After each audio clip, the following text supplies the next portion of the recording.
È stata emessa un'ordinanza di custodia cautelare in carcere.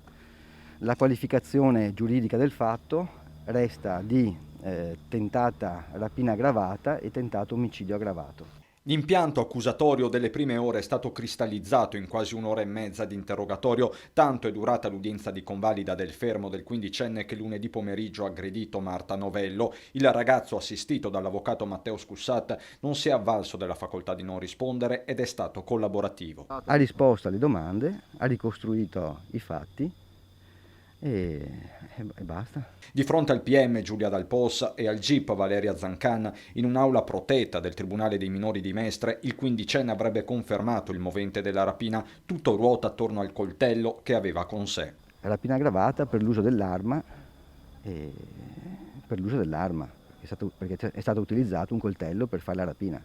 Quindi voleva fare una rapina, questo?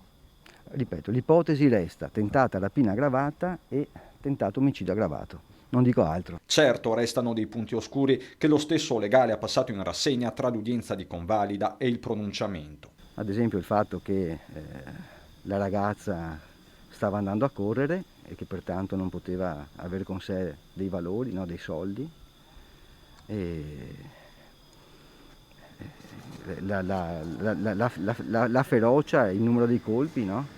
Aspetti che per lo stesso legale andranno approfonditi nel corso del processo. Nel frattempo restano un ragazzo tornato nella sezione minorile del carcere di Santa Bona e una madre distrutta dal dolore vista per pochi istanti dopo l'udienza e prima del trasferimento. Il ragazzo ha parlato con la madre. La donna è poi ritornata a Marocco, nella sua casa a poche centinaia di metri da quella di Marta. Forse anche per questo lo stesso avvocato non ha chiesto misure alternative al carcere, rimettendosi alla volontà del giudice, così come al momento non è stata richiesta nemmeno una perizia psichiatrica. Adesso si attende la verità di Marta.